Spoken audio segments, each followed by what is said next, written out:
Hello everyone, my name is Fernando Andrade, and today I will be speaking about the Electoral College. Now, first and foremost, the Electoral College is known for many things. It's known for being a very complicated system of an electoral process, and it's also known for producing the two most controversial presidents in American history, George Bush and Donald Trump. But they're not even the worst things to come with the Electoral College, because it gets a lot worse in my speech. Now, my main proposition is that the Electoral College impedes a democratic election process.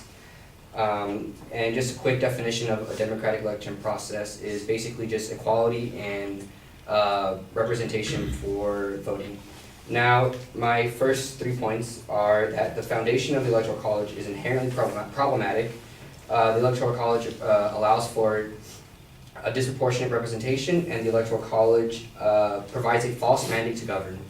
Now, first and foremost, the first point, which basically is that the Founding Fathers, which started the Electoral College, a lot of people think that they started the Electoral College as a means to prevent tyranny, or to prevent tyranny from some kind of dictator or an authoritarian leader of some sorts. But being Federalists, people who fear the tyranny of the majority mob mentality, they produced the Electoral College as a means to provide an oligarchy, basically meaning the elite ruling over the many.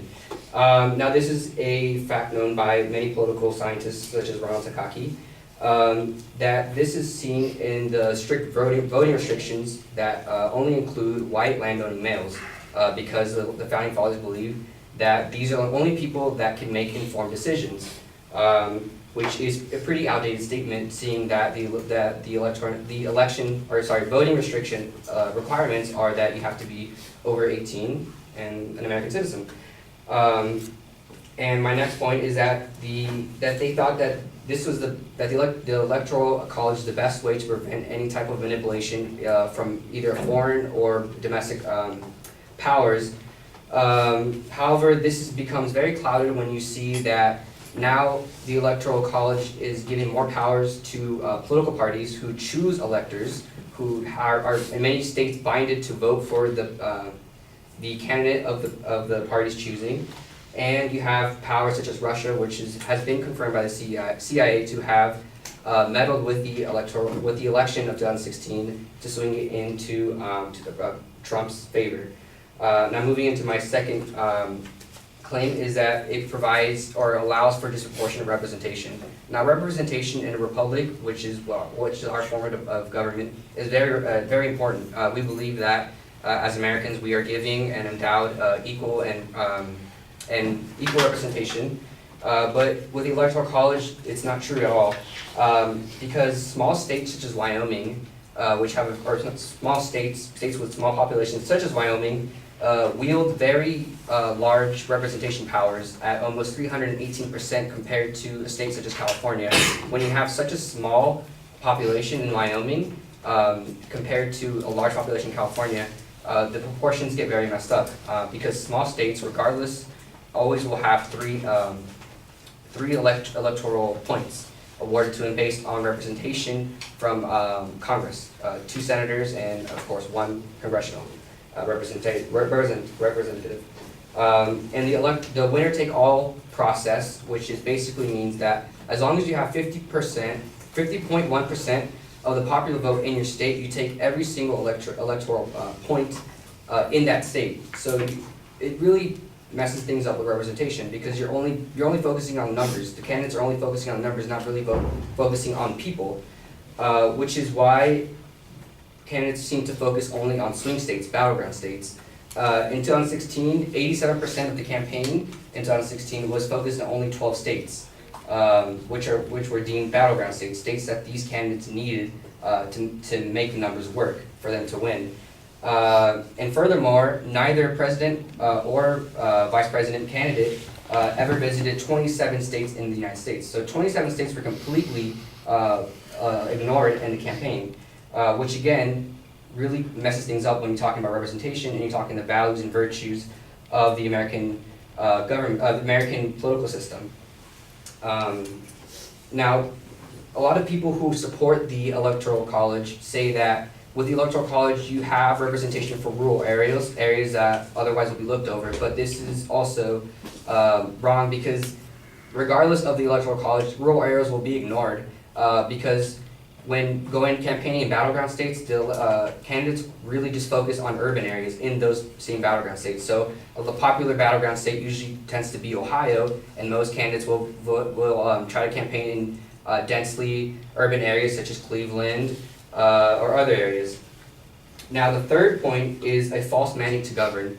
And in politics, in our system, legitimacy is very important, and that provides a mandate to govern, because you have people who say, well, Donald Trump is our president because he won the election, but people say, well, he did win the election, but he didn't get the popular vote. He did get the electoral points, but he didn't get the popular vote, and that creates a problem of legitimacy. A candidate can win presidency by only winning 21% of the popular vote, which, when you think about numbers, does not constitute or does not provide a majority in any means. It's just numbers. It's just a number game. And Ronald Reagan in 1980 won a landslide against Jimmy Carter, carrying all but 2 states. However, he only won 51% of the popular vote.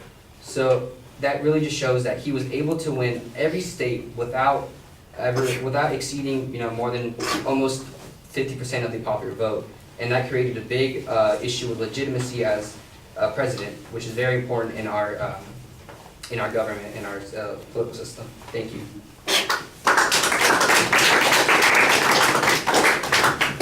Gesundheit.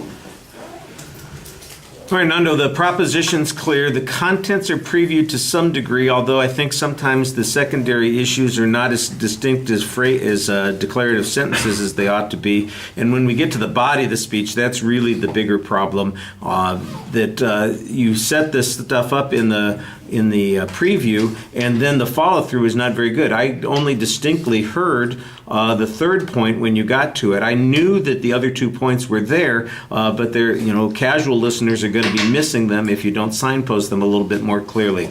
There's a lot of factual data in the presentation, which doesn't always need to have sources on it. The explanation about how the Electoral College works is fine. All the stuff about the Founding Fathers and the biases and the oligarchy and stuff, that's an opinion that comes from a political scientist that is only vaguely paraphrased, and that's the only source citation I heard in the presentation. That is definitely problematic. So the evidence that you're using is a little bit underwhelming. The ideas that you have are explained, but they're not always clearly explained, and by necessity, for instance, you're picking out the Electoral College, but it would mean that inherently the government system that we have is inherently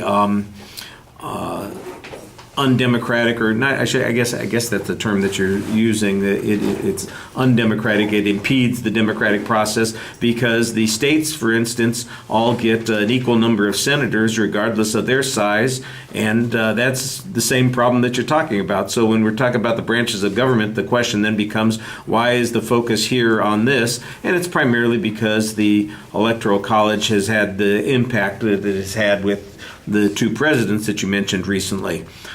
Which, by the way, I think there's a better argument about the legitimacy issue from those 2 presidents than there is about somebody who, like you said, carried 48 states and won 51% of the vote. I think you could make an argument that the other people who were elected without the majorities, that there was some problem with their ability to govern, that the decisions that were made were antithetical or problematic to the will of the people in some way, that they were not particularly popular. Something along those lines might have made that argument a little bit stronger. All right. 90% of it sounds like an informative speech. When you're making inferences, there's a lot of assumptions that need some evidence, and I think that's the main issue with the presentation. All right. Thank you.